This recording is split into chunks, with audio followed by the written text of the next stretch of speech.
Hey guys, Tyler here. Welcome back to another hiking video. In this video, my nephew and I tackle the Rae Lakes Loop in 3 days. Now, I'm gonna highlight the beauty of this trail, but also give you some helpful information so that you have an enjoyable hike like we've had.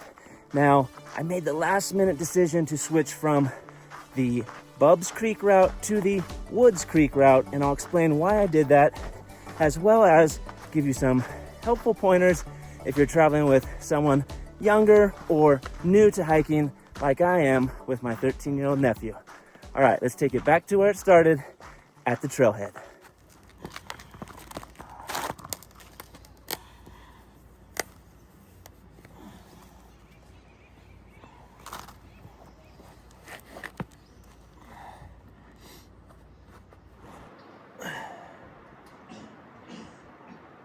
$38.2 pounds. It's actually less than I thought it'd be. Matthew's carrying a lot of snacks and food for today. Whew, let's see. Woo. 6.8.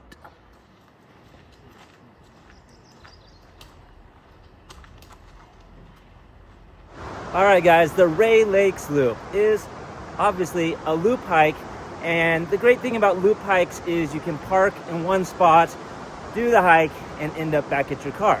With the Rae Lakes Loop, you have two options. You can do it clockwise via Woods Creek or counterclockwise via Bubbs Creek. What I found is that the Bubbs Creek permit is usually easier to get.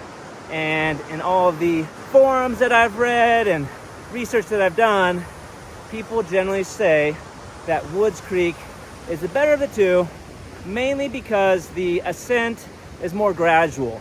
And with a new hiker like my nephew, I think going with the gradual ascent was the way to go. Me personally, I think I would have chosen Bubbs Creek because I actually prefer uphills versus steep downhills. It's just harder on my knees to go down steep terrain. And this hike joins a part of the John Muir Trail. And I've done the John Muir Trail southbound. So had we gone Bubbs Creek, I would have got to see that scenery, that section of trail from the opposite direction going northbound. But ultimately, when we checked in at the ranger station and I said, hey, by chance, is Woods Creek available? And it was. I made the decision to go with Woods Creek, namely because I want to look out for my nephew, and given that it's generally the harder permit to get, I had the opportunity to take it, so we went Woods Creek. You can't go wrong with either permit. Just get out here and enjoy this hike. It's one of the best in the world. For most of the Rae Lakes Loop, you're hiking alongside beautiful rivers and streams, which means you never have to carry much water. Instead, you can simply filter fresh mountain water whenever you need it.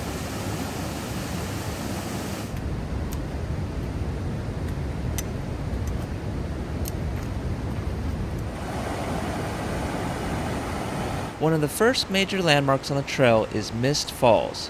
Located about 4 miles from the trailhead, it's the perfect place to stop, cool off, and enjoy the scenery. If you're just looking for a day hike, an out and back hike to the Mist Falls is a great option.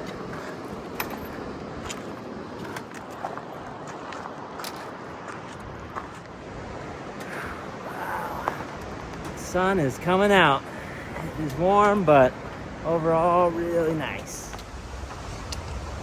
As we work our way up Woods Creek, the trail stays beneath a thick forest canopy, providing some welcome shade from the summer sun. In late June, everything was lush, green, and full of life. Before long, we were ready for a longer break, so we found a quiet, shaded spot along Woods Creek to rest our legs, eat some lunch, and recharge for the climb ahead.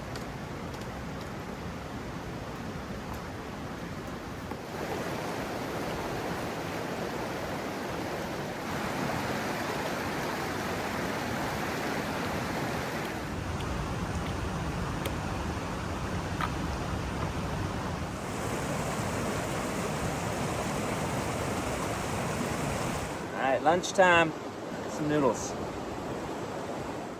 Not long after lunch, we reached Upper Paradise Valley, a popular first-night campsite for hikers tackling the loop over 4 days. So the people we just passed, as a family of 4, they said they saw a bear in this area, so we're looking in the area they said, but we haven't seen it yet. With plenty of daylight left and still feeling strong, we decided to keep pushing in hopes of finishing the loop in just 3 days. Years ago, a bridge crossed the South Fork of the Kings River, but since 2017, hikers have had to ford the river instead. In a heavy snow year, this crossing can become one of the more challenging parts of the hike, so it's always worth checking conditions before you head out. Upper Paradise Valley sits about 9 miles from the trailhead, so I was really impressed when Matt wanted to keep going. I had packed enough food for 4 days, but I think we both had our sights set on finishing the hike in 3 days so we can make it home in time for the 4th of July fireworks.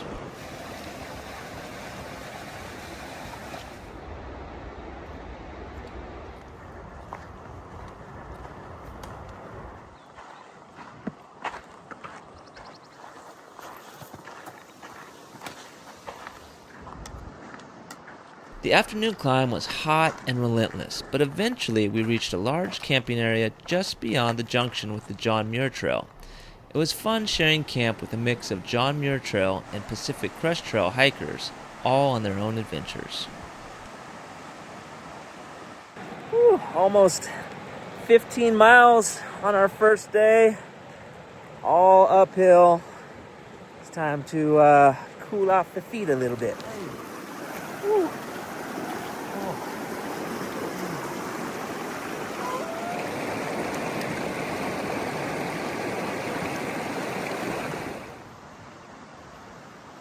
Matt helped me pitch the tent and then took a well-earned siesta after a tough first day.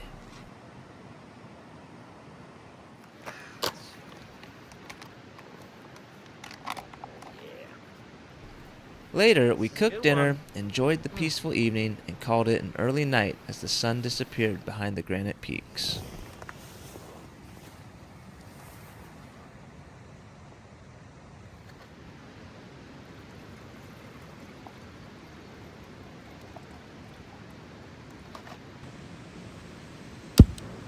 I knew day 2 would be the biggest challenge of the trip. While Matt caught a little extra sleep, I got the morning started with a double dose of coffee.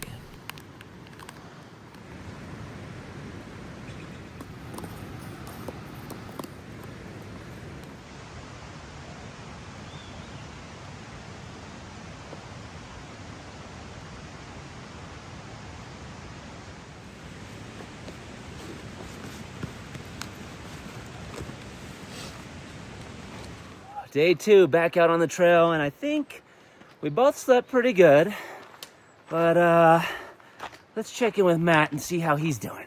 All right, Matt, how was day 1 for you? Yesterday was pretty good. We did a lot of walking, like almost 15 miles. I slept pretty good. It wasn't too cold. Were we exhausted at the end of the day? Yeah. But how are we feeling this morning? Prepared. Prepared. All right, another big day.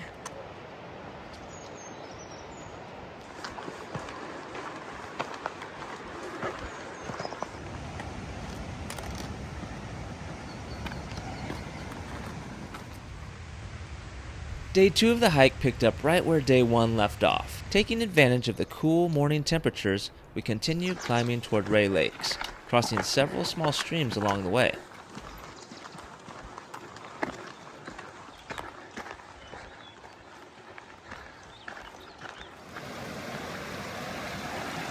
What do you think? Yeah, you could probably put a foot on that and get across.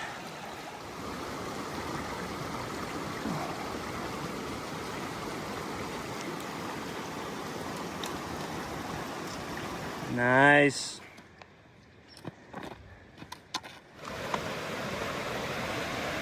See a way to get across? Okay.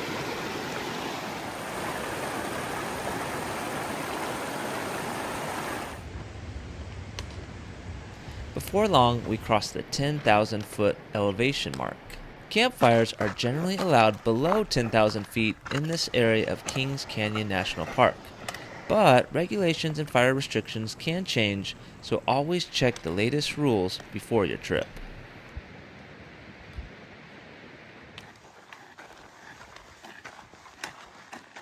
Soon we arrived at Dar Lake, and from here the scenery somehow becomes even more spectacular. The dense forest begins to give way to wide open alpine landscapes, with crystal clear lakes reflecting the surrounding granite peaks. The trail levels out for a while, making it easy to slow your pace and simply take it all in. Just beyond is Arrowhead Lake, where the towering granite peaks really begin to surround you. It's easy to understand why so many people consider the Rae Lakes Loop one of the most beautiful backpacking trips in the world. Around every bend there's another postcard-worthy view, and it feels like you're finally entering the heart of Kings Canyon National Park. Rising high above the trail is Fin Dome, one of the most recognizable landmarks along the Rae Lakes Loop, with its smooth granite face standing in sharp contrast to the rugged peaks surrounding it.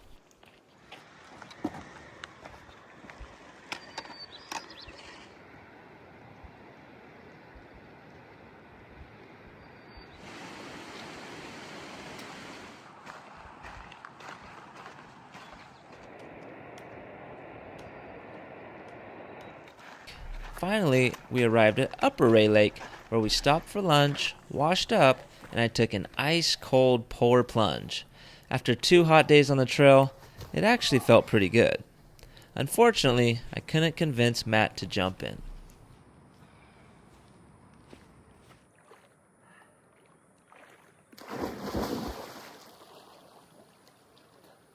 Oh, whoa.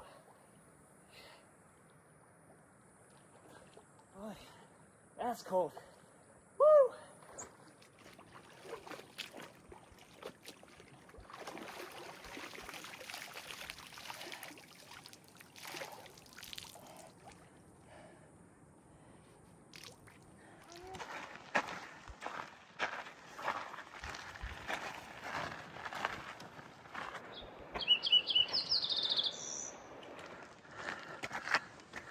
After lunch, it was time for the biggest climb of the entire trip.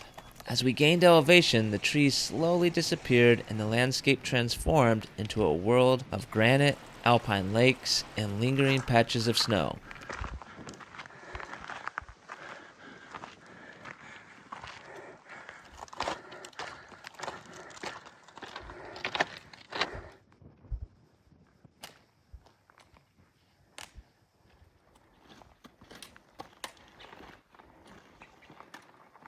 Every switchback revealed another incredible view, making it easy to forget how hard we were working. A week or 2 earlier, this section would have held much more snow, and microspikes probably would have been a good idea. But on the 1st of July in 2026, the trail was mostly clear with just a few snowy patches remaining. The air grew colder, the views became bigger, and with every step, we knew we were getting closer to the highest point on the entire loop. When we made it to Glen Pass, there was a real sense of accomplishment. We had made it over the highest point of the trail, and from here, it was mostly downhill all the way back to the trailhead. All right, this is it. Glen Pass. Woo!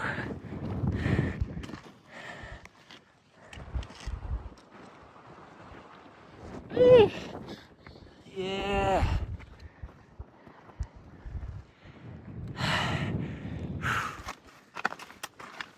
Just over the pass, I chatted with a woman who had seen Matt and me starting the hike the day before. She couldn't believe how much ground we'd covered in a short amount of time, and honestly, neither could I. As the afternoon wore on, our goal became simple: get below the tree line and find a good place to camp.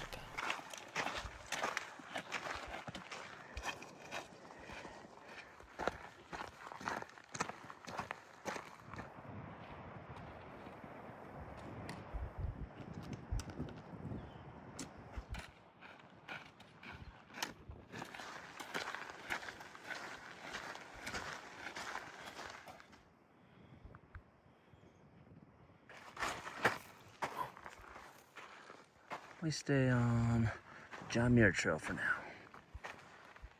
Eventually, we found the perfect spot beside a small stream. The mosquitoes definitely made themselves known, but after talking with hikers coming in the other direction, it sounded like they were unavoidable even if we were to push on a bit further.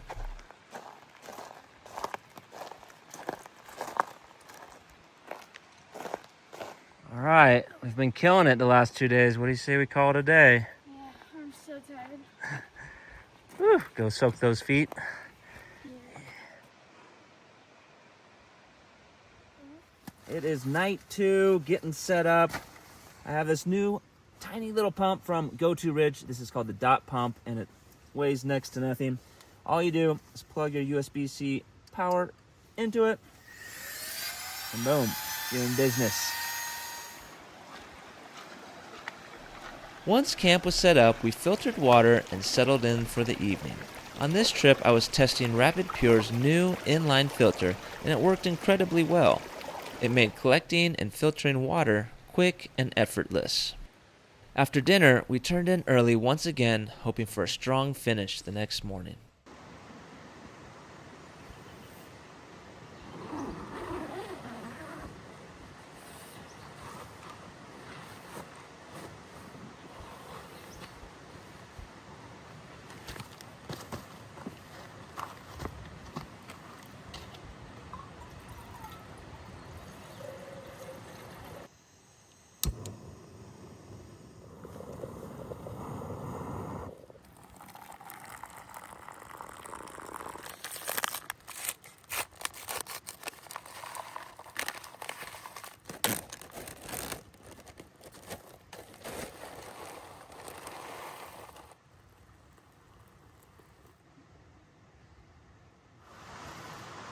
A little peanut butter in your oatmeal? Oh, let's put a little... No, not yet. Not yet? So a lot of times you guys are asking about the gear I'm using. And in this video, I wanted to highlight my new backpack. This is the Rattle Pack 01. This is a 65-liter backpack, and it's been stellar on this hike. The interesting thing about Rattle is that they're making a backpack that is comfortable and supportive and durable. A lot of these other ultralight companies are trying to shed ounces, but when you're in the Sierras, you have a heavy load. I have a bear can, a lot of food, and I'm packing camping gear for myself and my nephew, so I needed a backpack that was supportive and could handle that load. I did 1 day hike with this backpack prior to the Rae Lakes Loop, and this whole trip, it's been comfortable, no hot spots, no pain. I noticed on my previous backpack, I'd get a lot of pain in my hips, but this backpack really takes the load well, and I've been really happy with it. I'm gonna put a link in my video description, and you should definitely check it out. It's the Pack 01 by Rattle. You know how deep in the forest we have to go? All the way back down. Say hi to all the fans. Hi. What does that one say? Fire. Oh, we're back at 10,000. All right, let's go.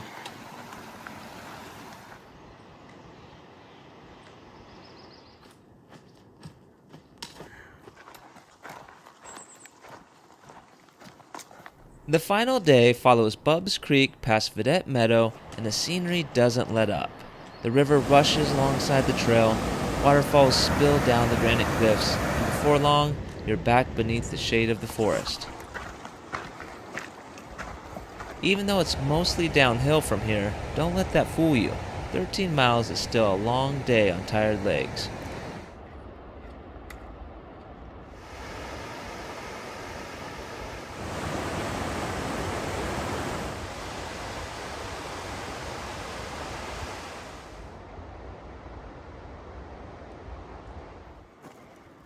By now, I could tell Matt was running low on energy, and his ankle had also started bothering him.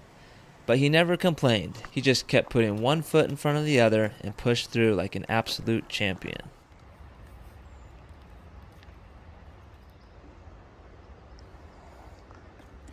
Yeah.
As the miles ticked by, we crossed countless streams, passed more waterfalls, and gradually descended back down toward the canyon floor. It was the perfect ending to one of the most rewarding backpacking trips I've ever done.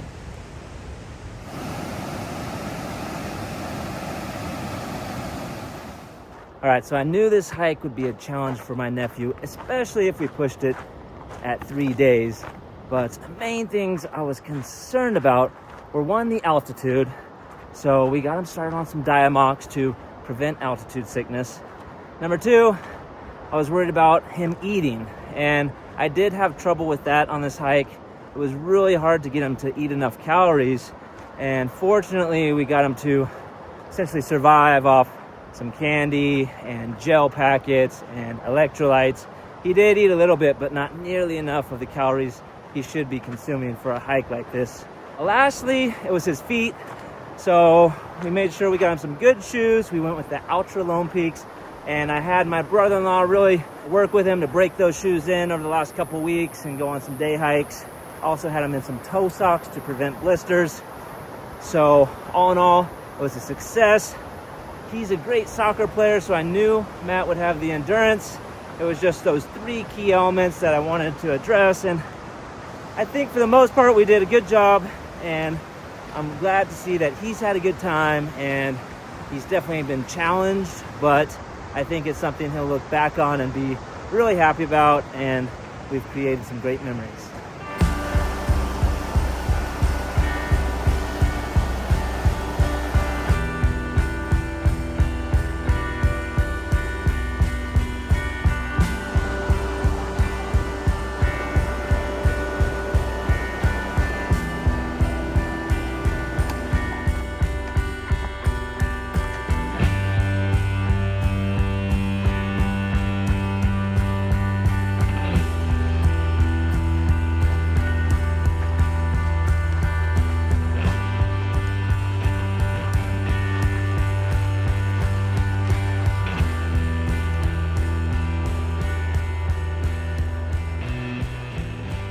All right, we've got the Roads End Ranger Station and the parking lot in sight, which means we have completed the Rae Lakes Loop clockwise, 40 miles in 3 days. And if you stuck around and watched the whole video, I really appreciate it.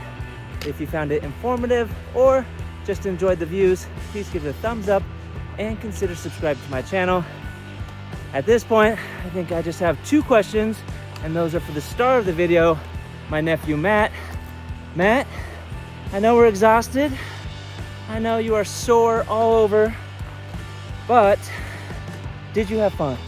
Yes, I had fun. It was very challenging though. Okay, there's a challenge. Second question, Matt, would you ever do a hike like this with your uncle again? Yeah, but I would want to do less miles in a day because we were doing like 15 in a day, which is crazy. We were definitely pushing it. There's definitely a sense of accomplishment. I think we'll both look back on this and really have some great memories and feel good about what we achieved.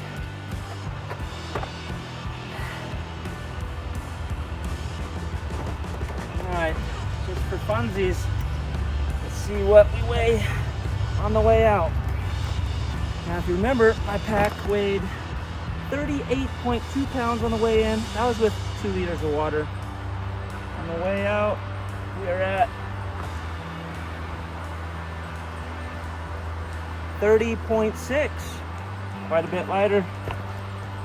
And as far as Matthew's pack goes, I think we were at 6.8 pounds, Matt? Yeah. Let's see. Matt is at 4.6, so a little bit lighter as well. All right. My legs. I have to do some stretches.